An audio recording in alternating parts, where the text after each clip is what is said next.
सुभान बरेली अल्लाह। के कलंदर कहते हैं, वाह क्या मर्तबा ए गौस है बाला तेरा, ऊंचे ऊंचों के सरों से है वो कदम आला तेरा। असर भला कोई क्या जाने की है कैसा तेरा, औलिया मलते हैं आंखें वो है तलवा तेरा। हाय हाय हाय हाय, क्या कहने, जिंदाबाद जिंदाबाद। औलिया मलते हैं आंखें वो है तलवा तेरा। और फिर आला हजरत ने एक शेर में बड़ा तेवर दिखाया है, हाय हाय, पढ़ूं मैं? क्या कहा? मैं तो मालिक ही कहूंगा। हाय हाय हाय हाय। कारी साहब किबला बैठे हुए हैं, इमाम साहब बैठे हुए हैं, मौलाना साहब बैठे हुए हैं। ये किसी महफिल में जावें और कोई एक आदमी से फैजान भाई कहे कि जा रहे हो हजरत, मगर आज आला हजरत की शायरी ना करना, तो कहे ठीक है, अच्छा नहीं करेंगे। इतने में दूसरा आदमी और कहे हजरत आज जा रहे हो मगर आला हजरत का कलाम ना पढ़ना, तो कहा ठीक है भाई नहीं पढ़ेंगे। मगर जब तीसरा आए और कहे हजरत महफिल में आज रजा का कलाम ना पढ़ना, तो कहे हाँ भाई ठीक है नहीं पढ़ेंगे। मगर जब चौथा आए तो तबीयत में झुंझुलाहट पैदा हो जाए कि यार एक ही बात बार बार बोल रहा, कह दिया नहीं पढ़ेंगे मगर एक ही बात बार बार बोल रहा। चौथा आके इतना कहे कि हजरत जा तो रहे हो मगर अहमद रजा की शायरी न पढ़ना, तो हजरत कहेंगे अब तो मैं रजा की ही शायरी पढ़ूं, हाय हाय हाय। अब तो मैं आला हजरत ही का कलाम पढ़ूंगा।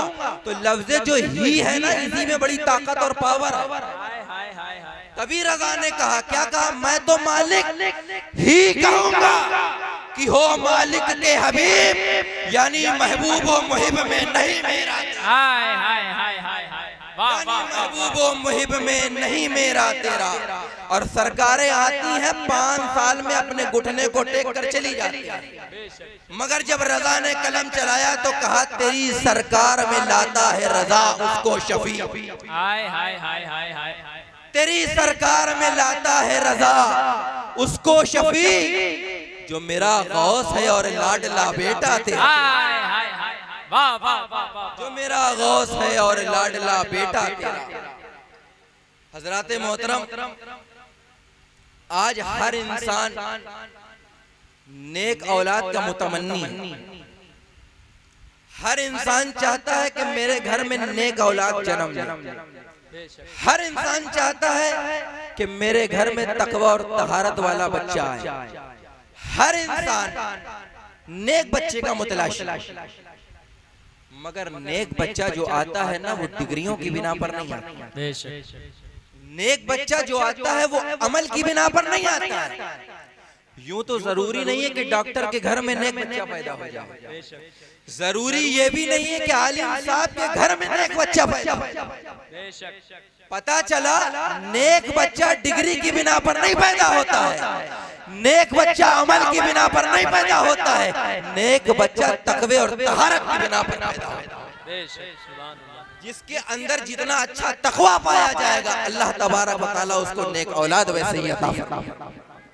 तारीख बताती है कि एक नौजवान है, बड़ा ही खूबसूरत है, जिसके चेहरे को देखो तो ऐसा मालूम हो कि आसमान का चांद धरती पर उतर आया। उसके पेशानी में मालूम ऐसा होता है कि जैसे नूरे इलाही जगमगा रहा है। उसकी भौएं आपस में लगता है कि एक दूसरे से गले मिल रहे हैं।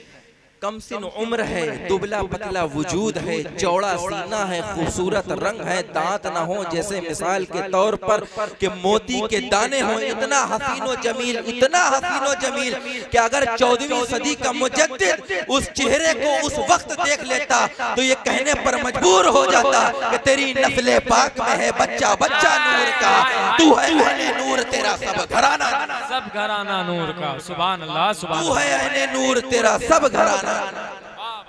खूबसूरत वो हसीनो जमील है जो अभी नया नया बालिग हुआ है, मगर दिन में रोजे रखता है, रात में अल्लाह की इबादत फरमाता है। सुभान अल्लाह। दिन में अल्लाह का रोजा रखता है, रात में अल्लाह की इबादत करता है। वो नौजवान एक मर्तबा अपने घर से सफर के लिए निकला, रोजे की हालत है, रात में वो जागा भी है क्योंकि उसने शब्बेदारी भी करी है। जब वो अपने घर से सफर करने के लिए सफर करने के इरादे से निकला और निकलने के बाद जब उसने करोड़ों मील का सफर कर लिया, काफी सफर जब उसका तय हो गया, तो इतने में मस्जिद से मौज़िन ने पुकार दिया, हय्या अलस सलाह और हय्या अलल फलाह। उसने कहा कि मगरिब का वक्त हो गया है, मेरा रोजा है, चलो मैं रोजा खोल लेता हूं, चलो मैं रोजा खोल लेता हूँ। खाने पीने की कोई अशिया उसके पास मौजूद नहीं, सामने एक दरिया बह रहा है। वो जाने के बाद दरिया के सामने पहुंचा और उसने अपने दोनों हाथों को चुल्लू बनाया। अल्लाह अकबर, तकवे का ये आलम है जिस पर तकवा भी ना अल्लाह चाहता तो अपने हाथ में एक छाल, एक कटोरा भी रख सकता था कि रास्ते में इससे पानी पी लूंगा, मगर नहीं। उस नौजवान ने सोचा होगा, जब अल्लाह ने मुझे ये दो हाथ चुल्लू बनाने के लिए दिए हैं तो मुझे छाल और कटोरे की भी जरूरत। तकवे का ये आलम है जिस पर तकवा खुद रक्श फरमा रहा है, तकवा खुद नाज फरमा रहा है। उस नौजवान ने, करियर उम्र का जो नौजवान है जिसकी उम्र 20 या 21 साल की बताई जाती है, उसने अपने दोनों हाथों को चुल्लू बनाया और चुल्लू बनाने के बाद जैसे ही उसने अपने चुल्लू को दरिये में डाला तो सामने उसको एक बहता हुआ सेब नजर आया। अब सारा दिन की भूख है, सारा दिन की प्यास है। मेरे प्यारों, हमारा भी रोजा होता है, आपका भी रोजा होता है, मगर मुअज्जिन साहब को अगर 5 सेकंड भी अजान देने में लेट हो जाता है ना मगरिब रमजान के महीने में, तो हम लोग अपने घर से कहते हैं कि कहीं मुअज्जिन सो तो नहीं गया है, कहीं मुअज्जिन खुद तो नहीं खाने लगा है, आखिर मुअज्जिन किस कोने में छुप करके बैठा है। यहाँ रोजे का वक्त हो गया है और मस्जिदों से अजानों की आवाजें आ रही हैं, मगर मेरा मुअज्जिन जो है वो मस्जिद में अजान क्यों नहीं पढ़ रहा है। मेरे प्यारों, जैसे ही उस नौजवान के कान में अल्लाह अकबर की सदा जाती है, वो फौरन अपने हाथों को चुल्लू बनाता है और दरिया में जैसे ही डालता है, सामने उसको एक बहता हुआ सेब नजर आता है। जब उसकी सेब पर ऊपर नजर पड़ती है, जैसे ही सेब को उसने देखा, सारा दिन की भूख है, सारा दिन की प्यास है। आप पूछें हाफिज साहब की बारगाह में, आप जाएं आलिम साहब की बारगाह में, इनसे मसला पूछें कि हजरत जरा मुझे ये तो बताएं कि जो दरिया में बहती हुई चीज अगर मिल जाए तो वो किसकी होती है, उसका मालिक कौन होता है, उसका वली कौन होता है। तो वो ये कहेंगे जब तुमको मिल गई है तो ये चीज तुम्हारी है, उनके इसके वली का पता नहीं है। मगर अल्लाह अकबर, उस नौजवान के तकवे को सलाम, उसके नौजवान के तकवे को मेरे माँ बाप कुर्बान। उसका तकवा का क्या आलम है कि जिस पर तकवा भी नाज करता हुआ नजर आ रहा है। भूख की शिद्दत है, प्यास की शिद्दत है, उस नौजवान को कुछ सूझा नहीं। फौरन उसने झट से सेब को उठाया और उठाने के बाद फौरन उसने अपने दांतों से लगाया। जैसे ही उसने सेब को खाया, सेब का खाना था,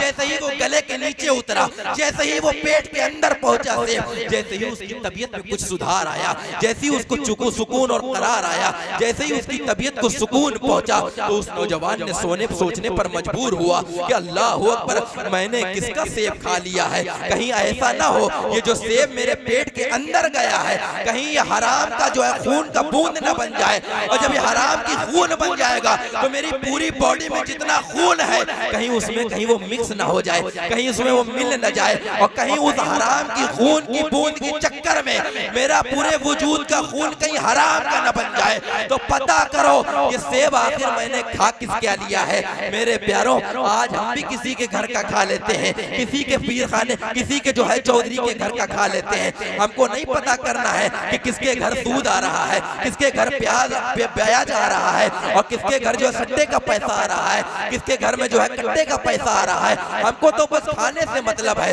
यही वजह है मेरे प्यारों कि आज हमारी और आपकी जबानों में तासीर नहीं बची हुई है। आज हम अल्लाह की बारगाह में दुआ करते हैं और फिर कहते हैं मौलाना साहब दुआ तो खूब करते हैं, मगर क्या बात है कि अल्लाह हमारी दुआओं को कबूल नहीं कर रहा है। तो उसकी वजह मेरे प्यारे सिर्फ ये है कि तूने जहाँ खाना खाना था वहाँ तूने पता नहीं किया है कि ये हराम का है या हलाल का है। कहीं ऐसा ना हो कि मेरी हराम का लुकमा मेरे मुंह में जाए तो इससे मेरी नस्लों पे फर्क पड़ता हुआ नजर आए। उस नौजवान ने कहा कि अल्लाह अकबर, ये मैंने किसके बाग का सेब खा लिया लिया है, कहीं ऐसा ना हो ये मेरे जब पेट में जाए, जब मेरे पेट के अंदर जाए ये हराम का खून बन जाए और उसकी चक्कर में मेरे पूरे वजूद का खून जो है वो हराम में तब्दील हो जाए। मुझे पता करना चाहिए और पता करने के लिए मुझे सफर करना पड़ेगा। तो जिस रुख से वो सेब बह रहा था उसी रुख में वो नौजवान चलने लगता है और चलते चलते चलते चलते जब उसने सैकड़ों मील का सफर कर लिया तो उसने क्या देखा कि दो डालियां जो हैं वो पेड़ की जो सेब की हैं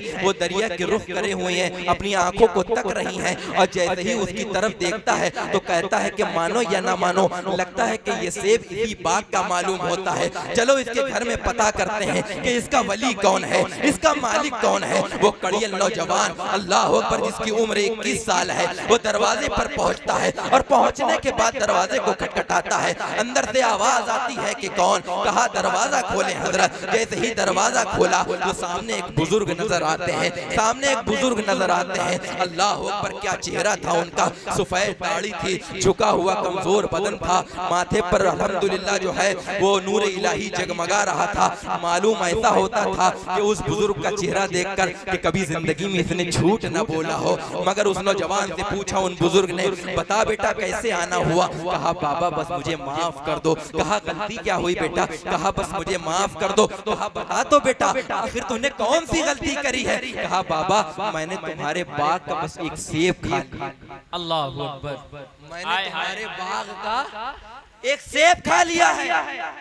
बाबा ने कहा बेटा मैं तो बड़ी देर से बाग में हूँ, यहाँ तो कोई नहीं आया, तू कैसे कहता है कि तूने सेब खा लिया। कहा नहीं बाबा मैंने तुम्हारे बाग का सेब खाया है, बस मुझे माफ कर दो। कहा कैसे खाया है बताओ तो। उसने पूरा वाकया बयान किया। जब पूरा वाकया बयान किया तो उनकी बुजुर्ग की जो पेशानी थी वो टनकी। अल्लाह अकबर। 21 साल का कड़ियन नौजवान जिसके तकवे का ये आलम है कि करोड़ों मील सफर तय करके सिर्फ मुझसे माफी कराने के लिए, अल्लाह अकबर, सिर्फ माफी कराने के लिए, जिसकी उम्र अभी खेलने और कूदने की है वो उसमें इतना तकवा। उस बाबा ने समझ लिया कि कोई आम बच्चा नहीं है। माफी तो होगी मगर मेरी एक शर्त है। काबा जो गलती हो बस बता दो, बस मेरी गलती को माफ कर दो। जो बात हो बताओ, मैं तुम्हारा मुलाजिम बन जाऊंगा, तुम्हारे बाग की रखवाली कर लूंगा, तुम्हारे पौधों की सिंचाई करूंगा, कहो तो तुम्हारे पैरों को दाबूंगा, जो तुम कहो वो मैं करने को तैयार हूँ, बस बाबा मुझे माफ कर दो। तो कहा अच्छा ठीक है मैं तुझे माफ कर दूंगा मगर मेरी एक शर्त है। उसमें से पहली शर्त ये है कि तुझे मेरे बाग की रखवाली करनी पड़ेगी। अल्लाह अकबर। तुझे मेरी बाग की रखवाली करनी पड़ेगी। कहा बाबा फिर तो माफ कर दोगे। कहा माफ कर दूंगा। अब वो नौजवान बाग की रखवाली करने लगा। अच्छा अल्लाह वालों का निजाम भी कितना प्यारा। हाय हाय हाय हाय। एक सेब की माफी नहीं कर रहे हैं वो बुजुर्ग, एक सेब की माफी नहीं कर रहे हैं वो बुजुर्ग, और अपने बाग में बैठा के डेली दर्जनों सेब खिला रहे हैं। हाय हाय हाय हाय। अपने बाग में बैठा के डेली दर्जनों सेब खिला रहे हैं मगर एक सेब की माफी नहीं कर रहे। 12 साल का अरसा बीत जाता है मेरे प्यारों। वो नौजवान उस बाग की खिदमत करते करते करते करते 12 साल का अरसा बिता देता है। कहा बाबा अब तो मुझे माफ कर दो। कहा हाँ माफ कर दूंगा मगर मेरी दूसरी शर्त भी सुनिए। हाय हाय हाय। कहा बाबा अगर कोई और शर्त हो तो वो भी बता दो, बस मुझे माफ कर दो। कहा हाँ माफ कर दूंगा। कहा बाबा पक्का माफ कर दोगे ना। कहा माफ कर दूंगा मगर मेरी बात तो सुन ले। कहा बताओ। कहा मेरी एक बेटी है जिसके साथ तुझे निकाह करना होगा। हाय हाय। आज का नौजवान होता तो कहता ये तो रॉन्ग नंबर लग गया। आया था एक सेब की माफी मांगने के लिए और यहाँ तो मेरा बंधनी बांधे दे रहे हैं किसी लड़की के साथ। शादी करने आया हूँ कि माफी करने आया हूँ। कहा ठीक है मैं शादी भी कर लूंगा। सुभान अल्लाह। शादी भी कर लूंगा। कहा शादी करने से पहले जरा मेरी बेटी के औसाफ भी तो जान लो। कहा बताएं। कहा जिससे तुम्हें निकाह करना है वो आंखों से अंधी है, अल्लाह अकबर, वो कानों से बहरी है, वो मुंह से गूंगी है, वो हाथों से लूली है, वो पैरों से लंगड़ी है। बताओ उससे निकाह करेगा? आज का नौजवान होता तो कहता क्या यही मॉडल मेरे लिए बचा के रखा? मैं इसका क्या अचार डालूंगा घर में ले जा करके? न काम की न काज की। इसका क्या करूंगा, मगर उसके तकवे को सलाम। कहा मैं करने के लिए तैयार हूँ, बस बाबा मुझे माफ कर दो। कहा हाँ मैंने तुझे माफ कर दिया, बस तू निकाह कर। निकाह हो गया, निकाह हो गया। अब जब वो बुजुर्ग अपनी बेटी के बाजू को पकड़कर वो बिस्तरे आरूसी पर छोड़ने जा रहे थे, तो मालूम कुछ ऐसा होता था कि जैसे रसूल पाक अपनी बेटी फातिमा ज़हरा को बिस्तरे आरूसी पर छोड़ने जा रहे थे। मगर फर्क इतना था कि वहाँ बीबी फातिमा ज़हरा थी, यहाँ उम्मुल खैर फातिमा सानी। बस फर्क इतना था। उस बुजुर्ग ने अपनी बेटी के बाजू को पकड़ा और पकड़ने के बाद बिस्तर आरूसी पर ले जाकर के छोड़ दिया। अब वो नौजवान पीछे से पहुंचा और पहुंचने के बाद जैसे ही वो दरवाजे के अंदर दाखिल हुआ मेरे प्यारों, तो उसने कहा मुझे मालूम है कि मेरी बेटी मेरी बीवी आंखों से अंधी है, हाथों से लूली है, मुंह से गूंगी है, कानों से बहरी है, पैरों से लंगड़ी है, मगर सलाम करना तो मेरे आका की सुन्नते तैयबा है। मैं सलाम करूंगा जवाब आए या ना आए। उस नौजवान ने अंदर जाते ही कहा कि अस्सलामु अलैकुम व रहमतुल्लाह। इतना कहना था कि इतना खूबसूरत लबो लहजे में जवाब आता है वालेकुम अस्सलाम व रहमतुल्लाह। जैसे ही उस कड़ियल नौजवान ने उस औरत की तरफ नजर डाली थी, तो ऐसा मालूम होता था कि चिलमने खुद पर्दा हटा हटा कर उसके हुस्न की बलाएं ले रही हो। अगर मैं अल्लामा अरशदुल कादरी का सहारा लेकर बोलूं तो मैं ये कहूं कि उसके बाल न थे जैसे सुंबुल का पौधा था, उसके रुखसार न थे जैसे किसी झील में कमल ने मुस्कुरा दिया था, उसकी आंखें न हो ऐसा लगता था कि ये नरगिस का फूल हो, उसके होंठ न हो ऐसा लगता था कि गुलाब की पंखुड़ियां हो। ऐसा मालूम होता था कि उस बिस्तरे आरूसी पर आसमान का चांद जमीन पर उतर आया। इतनी हसीन और जमील वो खातून बिस्तरे आरूसी पर बैठी। उस नौजवान ने कहा कि एक गलती तो कर बैठा हूं, मगर ये दूसरी गलती नहीं होनी चाहिए।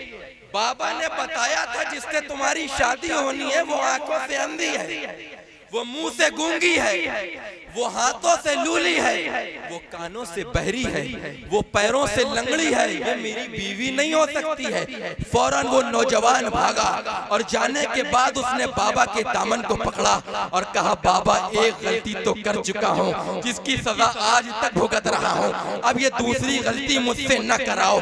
कहा बेटा हुआ क्या है? कहा ऐसा मालूम होता है कि उस बिस्तर पर दुल्हन बदल गई हो।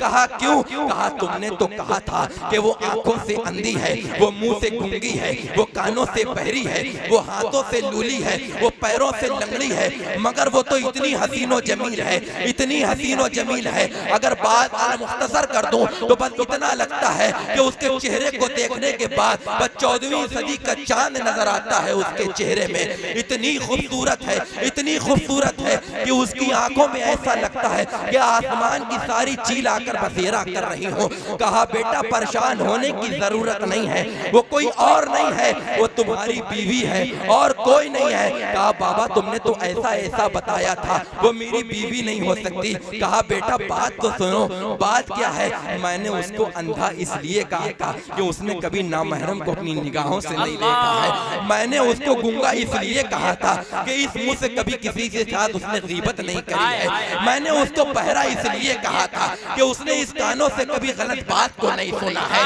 मैंने उसको लूला इसलिए कहा था कि उसने इन हाथों से कभी हराम के लुकमे को नहीं उठाया है। मैंने उसको लंगड़ा इसलिए कहा था कि उसके कदम कभी अपनी बाप की दहलीज को छोड़कर किसी घर की दहलीज पर नहीं पहुंचे थे। बेटा परेशान होने की जरूरत नहीं है, वो कोई और नहीं है बल्कि वो तेरे बीवी है। अब मैं बात मुझे बताऊं कि वो बुजुर्ग कौन है? वो बुजुर्ग और कोई नहीं जिसको दुनिया हजरत अब्दुल्ला सुमई के नाम से जानती और पहचानती है, जो गौसे आदम के नाना है। और वो कड़ियल नौजवान कोई और नहीं है बल्कि जिसके अंदर अबू बकर की सदाकत बोलती है, उमर की अदालत बोलती है, उस्मान की सखावत बोलती है, अली की शुजाअत बोलती है। वो और कोई नहीं हजरत अबू सालेह मूसा जंगी दोस्त है।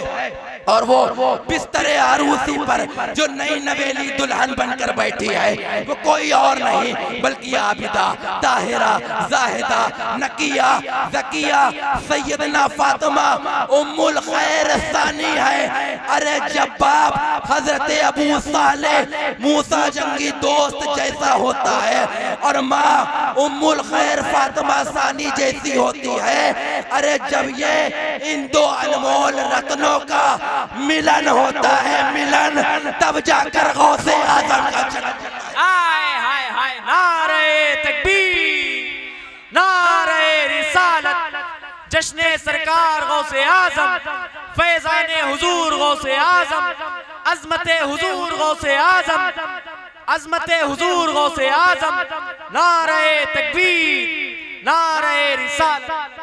जब इन दो अनमोल रत्नों का मिलन होता है तब जाकर गौसे आजम का जन्म होता है।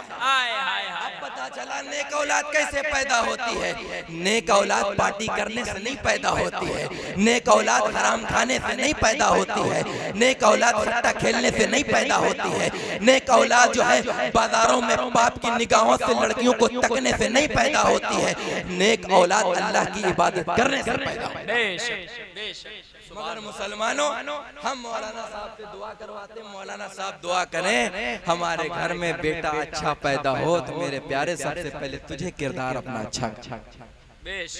बात याद आ गई मुझे तो मैं अर्ज कर देता हूँ, हजरत बाबा फरीदुद्दीन गंजे शकर। हाय हाय हाय हाय, कौन है बाबा फरीदुद्दीन गंजे शकर?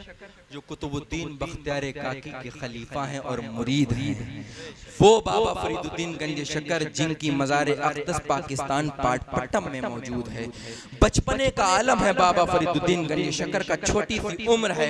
कुछ खातून बाबा फरीदुद्दीन गंजे शकर की माँ की बारगाह में आती हैं और कहती हैं, बड़ी बी तुम्हारा बेटा तो बड़ा नेक और मुत्तकी है, तुम्हारा बेटा तो बड़ा पारसा है, तुम्हारा बेटा तो बड़ा अच्छा है। कहा क्यों? कहा जिसके सर पे हाथ रख देता है उसको शिफा मिल जाती है, जिसको पानी में दम करके देता है उसकी बीमारी दूर भागती हुई नजर आती है। तुम्हारा बेटा तो इतना नेक है, इतना मुत्तकी है, इतना परहेजगार है। कहा तुमने फरीद के औसाफ को तो देखा, मगर क्या कभी फरीद की माँ के भी औसाफ को जानने की कोशिश करी? कसम खुदा की खा करके कहती हूँ, जब से फरीदुद्दीन को मैंने जन्म दिया है और जिस तारीख तक मैंने फरीदुद्दीन को दूध पिलाया है, तो कसम रब्बे काबा की मैं खा करके कहती हूँ कि बगैर वुदू मैंने बाबा फरीदुद्दीन गंजे शकर को दूध नहीं पिलाया है। अरे जब माँ बगैर वुदू दूध न पिलाए तो बेटा फरीदुद्दीन पैदा होता है। जब माँ की रातें तहज्जुदे गुजार होती है तो बेटा अलाउद्दीन पैदा होता है। जब माँ मुत्तकी और परहेजगार होती है तो बेटा मोइनुद्दीन पैदा होता है। जब माँ 17 पारों की हाफिज़े कुरान होती है तब बेटा गौसे आजम पैदा होता है। और जिस माँ की एक रातों में दोनों सजदे पूरे न हो पाए तो बेटे हसन और हुसैन पैदा होते हैं।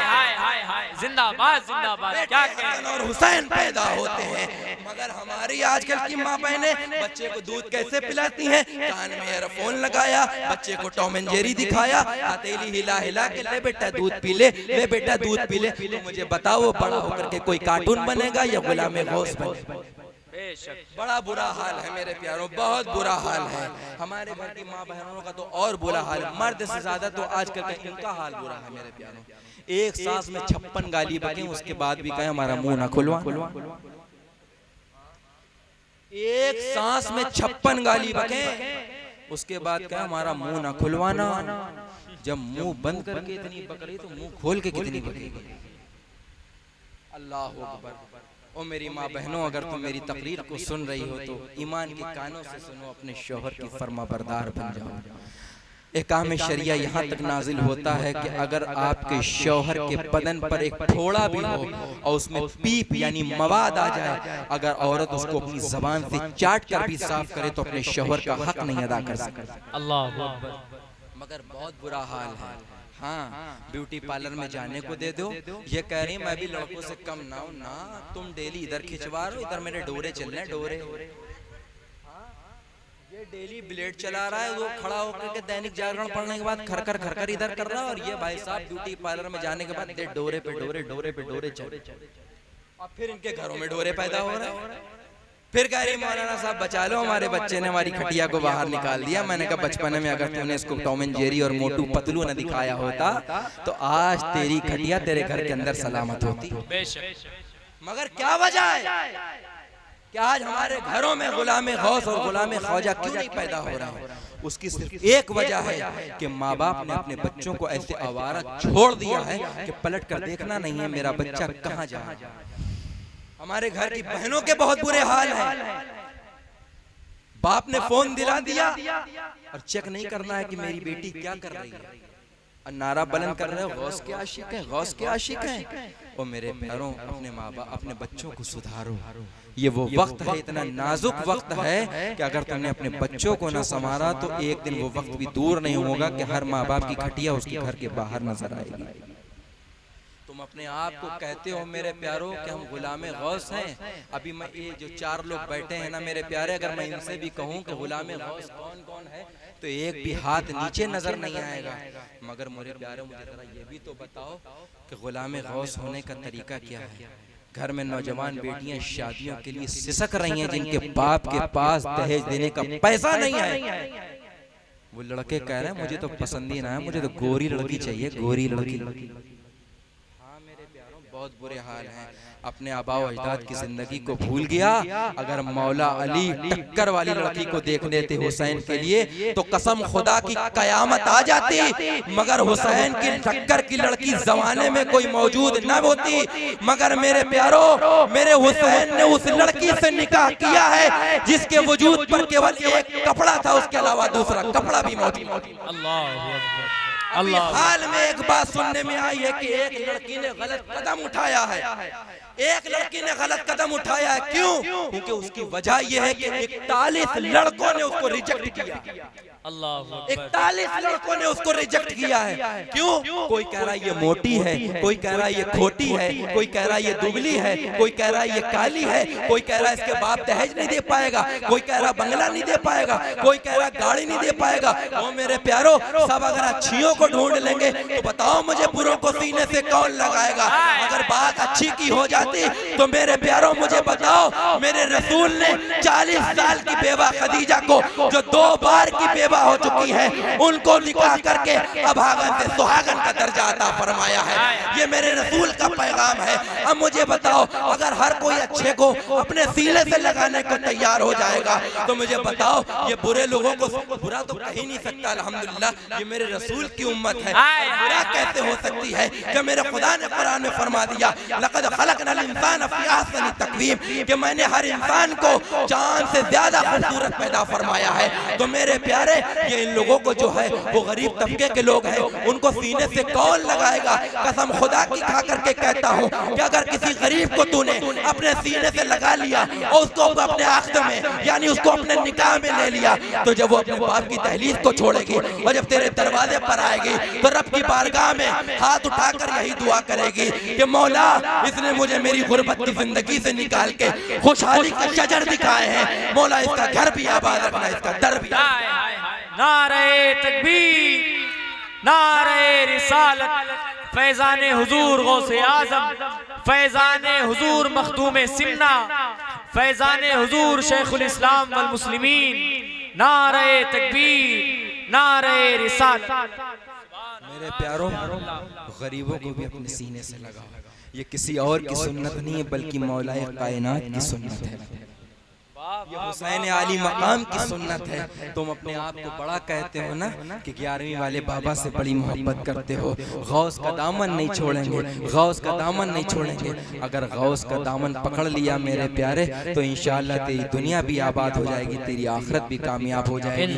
बात बहुत दूर निकलती गई मेरे प्यारे, बस बात एंड पे लाता हूँ अल मुख्तसर ये करके कि एक मर्तबा रसूल पाक सरकार दो आलम सल्लल्लाहु तआला अलैहि वसल्लम हुजरे फातिमा में तशरीफ ले गए, जहाँ पर 4 तन पहले से मौजूद थे। अब मेरे आका जब पहुँच गए तो 5 तन हो जाते हैं। इसी पर बेदम शवारती क्या कहते हैं? बेदम यही तो 5 है, बस मकसूद कायनात खैरुन निसा, खैरुन निसा हुसैन हसन फातिमा और अली 5 तन मौजूद हो जाते हैं। अल्हम्दुलिल्लाह, सुन्नियों कुर्बान जाओ अपने मुकद्दर पर। अल्लाह ने हमारे यहाँ कोई चीज़ छोटी बना ही नहीं है। अल्लाह ने नबी दिया तो नबियों का इमाम दिया, गौस दिया तो गौसे आजम दिया, इमाम दिया तो इमाम आजम दिया, ख्वाजा दिया तो ख्वाजा आजम दिया। अरे मेरे प्यारों, अल्लाह ने हमारे क्या कोई चीज छोटी भेजी नहीं है, सब कुछ बड़ी भेजी है। जिस टाइम रसूल पाक सल्लल्लाहु ताला अलैहि वसल्लम हुजरे फातिमा में तशरीफ ले जाते हैं, पंजतन मौजूद हैं,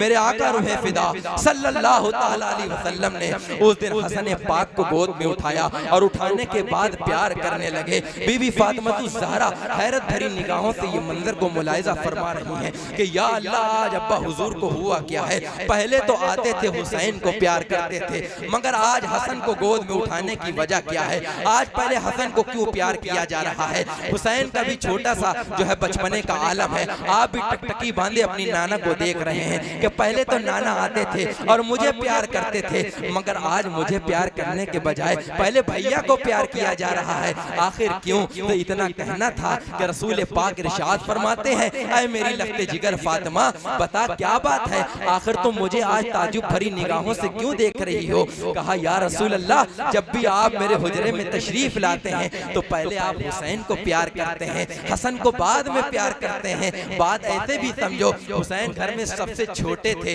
वो इसलिए कि जो घर में सबसे छोटा बच्चा होता है उसको ज्यादा प्यार किया जाता है, वो सबका नूरे नजर होता है, वो सबका लख्ते जिगर होता है, वो सबका लाडला और प्यारा होता है, उसकी हर ख्वाहिशात को पूरी किया जाता है। मेरे प्यारों, हुसैन अली मकाम को भी हमेशा प्यार किया जाता था पहले, मगर आज मामूल के जो है खिलाफ है और आज पहले हसन को प्यार किया जा रहा है। मेरे आका इरशाद फरमाते हैं, ऐ मेरी बेटी फातिमा, आखिर बता तो क्या बात है, आज मुझे ताज्जुब भरी निगाहों से क्यों देखती है? कहा, अब्बा जान, पहले तो आप आते थे जब मेरे हुजरे में तो हुसैन को प्यार करते थे, मगर आज हसन को प्यार करने की वजह क्या है? तो मेरा अल्लाह के नबी सल्लल्लाहु अलैहि वसल्लम इरशाद फरमाते हैं, मेरी बेटी फातिमा, अभी अभी मेरे पास जिब्रील अमीन तशरीफ लाए थे, उन्होंने कहा, या रसूल अल्लाह, आपकी गोद में जो शहजादा है इसकी नस्ल से एक दुनिया में बच्चा पैदा होगा जिसका नाम अब्दुल कादिर जिलानी होगा। अल्लाह ने जो मकाम नबियों में आपको अता किया है, अल्लाह वो मकाम वलियों में उस बच्चे को अता फरमाएगा, जो बगदाद के मिंबर पर खड़ा होकर ऐलान फरमाएगा, कदमी हादिही अला रक़बति कुल्ली वलील्लाह, ये मेरा कदम तमाम औलिया की गर्दनों पर मौजूद है। जब मेरे गौसे आजम बगदाद के मिंबर पर खड़े होकर ये ऐलान फरमाते हैं, कदमी हादिही अला रक़बति कुल्ली वलील्लाह, ये मेरा कदम तमाम औलिया की गर्दनों पर है, तो कसम खुदा की खा करके कहता हूँ, शुमाल से लेकर जुनूब तक, मशरिक से लेकर मगरिब तक तमाम औलिया ने अपनी गर्दनों को खम कर दिया और खुरासान की वादियों में जहाँ पर ख्वाजा गरीब नवाज महवे इबादत थे, उन्होंने अपनी गर्दन को भी झुकाया, अपने सर को भी झुकाया और कहा, बल अला ऐनी वरासी, या गौसे आजम, आपका कदम केवल मेरे कांधे पर ही नहीं है बल्कि मेरे सर पर भी है और मेरी आंखों पर भी है। बरेली का ताजदार जब इसकी मंजर कशी करता है तो कहता है कि ये दिल ये जिगर है, ये आंखें ये सर है, जहाँ चाहो रखो कदम, हाय हाय हाय हाय हाय, सुभान अल्लाह सुभान अल्लाह, जहाँ चाहो रखो कदम। बेशक शान है गौसे आज़म की मेरे प्यारों। अगर एक इजाजत है तो मैं वाकया बयान करूं, बात खत्म करूं, सुभान अल्लाह, इजाजत हो तो बस, इजाजत है। गौसे आज़म पिराने पीर दस्तगीर, रोशन ज़मीर, जिनके कदमों में हम गुनहगारों की तकदीर, हाय हाय हाय हाय हाय, विलायत का सूरज चमक रहा है गौसे आज़म का शहर बगदाद में। एक औरत अल्लाह ने 7 बेटियों से माला माल फरमाया। अल्लाह ने कई बेटियां अता फरमाई, जोर से बोलो, 7 हाय हाय हाय, 8वीं मर्तबा फिर वो उम्मीद से होती है, यानी प्रेग्नेंट होती है, फिर से वो हामिला होती है। कुछ मोहल्ले की औरतों ने आकर के कहा कि अय बड़ी भी, अल्लाह ने तुमको 7 बेटियां अता फरमाई हैं, क्या इस बार बेटे की ख्वाहिश नहीं है? कहा, बेटे की तमन्ना किसको नहीं होती है, बेटी की ख्वाहिश किसको नहीं होती है? जिसके घर में एक बेटा हो जाए वो बुढ़ापे का सहारा बन जाता है, वो बुढ़ापे की लाठी बन जाता है। अल्लाह ने मुझे 7 बेटियां अता फरमाई हैं, मैं भी ये चाहती हूँ कि अल्लाह मुझे एक बेटा अता फरमाए। कहा तो कहा जाओ बगदाद की सरजमीन पर एक अल्लाह वाला मौजूद है जिसका नाम अब्दुल कादिर जिलानी है, तुम उसके पास जाओ और जा करके कहो, वो जरूर तुम्हारी बात को सुनेगा और इंशाअल्लाह फिर तुम्हें बेटा ही अता होगा। इंशाअल्लाह। वो खातून पहुंची गौसे आजम के दरबार में और जाने के बाद कहा, हुजूर अल्लाह ने मुझे 7 बेटियां अता फरमाई हैं, 8वीं मर्तबा फिर मैं हामिला हूँ, यानी उम्मीद से हूँ, आप कोई तावीज़ दे दीजिए, कोई गंडा बना दीजिए कि इस बार अल्लाह मुझे बेटा अता फरमा दे। मेरे गौस का दरियाए करम जोश में था, उन्होंने कहा जा इस बार अल्लाह तुझे बेटा ही अता फरमाए। इतना कहना था कि वो खातून वापस अपने घर आ गई, ये औरतें फिर आ गई और आने के बाद कहा, बड़ी भी बाबा ने क्या कहा, उन्होंने कहा जा तुझे बेटा ही होगा। अच्छा इनको चैन तो मिलता नहीं, जब तक मार्केट से एक सूट ला करके पूरे मोहल्ले वालों को दिखा न लें तब तक इनके दिल को सुकून नहीं पहुंचता, सुकून नहीं पहुंचता। मैयत में जाए तो किसी का रिश्ता तोड़वाया है, इतने हाल कहा बाबा ने तुम्हें टाल दिया, इसका मतलब कहा क्यों? कहा बेटा ऐसे थोड़ी हो जाता है, अगर कोई तावीज देते, कोई गंडा देते, पानी में दम करके देते तब ना बेटा होता। कह दिया जाओ बेटा होगा तो बेटा होगा, ऐसे थोड़ी होता। कहा फिर जाओ और कहो जब तक तुम्हारी चौखट से बाबा नहीं उठूंगी जब तक मुझे कोई तावीज न दे दोगे। वो खातून फिर पहुंची, पहुंचने के बाद कहा हुजूर कहाँ कैसे आना हुआ? कहा मुझे बेटा चाहिए। कहा कहा तो तुझे बेटा ही होगा। कहा मैं कैसे मालूम? कहा मतलब? कहा पानी में दम करके दीजिए, कोई गंडा बना के दीजिए, कोई तावीज बना के दीजिए तब ना बेटा होगा।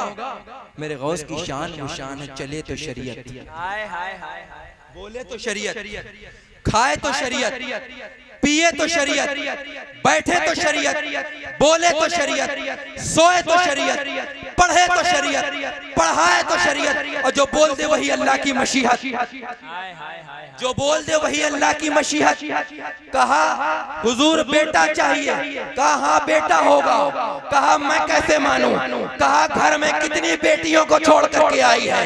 कहा हुजूर 7 बेटियों को छोड़ करके आई हूँ। कहा जा मैंने रब की बारगाह में दुआ कर दिया है, जो तेरे शिकम में पल रहा है अल्लाह ने उसको भी बेटा बना दिया है, और जो 7 बेटियों को घर में छोड़ करके आई है अल्लाह ने भी उनको बेटा बना दिया है। निगाहे बनी में वो तासीर देखी, हजारों बदलती हुई हजारों की बिगड़ी हुई तकदीर, सुभान अल्लाह, वली में वो तासीर देखी, बदलती हजारों की वो बिगड़ी तकदीर। सुभान अल्लाह। अगर मेरे प्यारे सच्चे आशिके गौसे आजम हो तो गौसे आजम के जिस तरीके से उन्होंने परचम इस्लाम को लहराया है उस पर खड़े उतर के दिखाओ। मेरे गौस की तालीम यह है कि एक वक्त भी नमाज न छूटने पाए, मगर आज हमारी मस्जिदें जो हैं वीरान हो रही हैं, हमको तक के देख रही हैं, मगर हमारी कानों में छू तक नहीं रेंग रही है कि हम मस्जिद में जाकर के नमाज अदा करें। क्या ऐसे ही गौसे आजम के हम शैदाई हैं? अल्लाह ने तुम्हें दिया है तो 11 नहीं 1100 डेग पकवा लो मेरे प्यारे, मगर अल्लाह वालों की बारगाह में सिर्फ दिल देखा जाता है। अगर एक गिलास पानी भी सिर्फ आप उनके नाम का रख दें और उस पर नजर पेश करा दें, लेकिन सिर्फ दिली के साथ रखा हो तो गौसे आजम उसे भी कबूल फरमा लेंगे। 11 और 1100 डेग बनवाने की जरूरत नहीं है, मगर गौसे आजम को जो असल वक़ार है, जो असल तालीम है, जो उनका पैगाम है, जो उनका सबक देने का मकसद है, जो लेसन है, वो यही है कि जिस तरीके से मैंने अपने नाना के दीन के परचम को जो है वो हवा में लहराया है, उसी तरीके से तुम लोग उस पर नक्शे कदम चलते हुए नजर आओ और अपनी मस्जिदों को आबाद करते हुए नजर आओ, अपने उलमा की ताजीम करते हुए नजर आओ, माँ बाप के फरमा बरदार बनते हुए नजर आओ, तो इंशाअल्लाह तुम्हारे घर में भी रहमतों का नुज़ूल होगा और आखिरत भी तुम्हारी संवरती हुई नजर आएगी। रब की बारगाह में दुआ है, जो कुछ कहा सुना कोई गलती हुई हो अल्लाह अपने हबीब का सदका माफ फरमाए। व आखिरु दावाना अनिल हम्दुलिल्लाहि रब्बिल आलमीन। अस्सलामु अलैकुम व रहमतुल्लाहि व बरकातहू।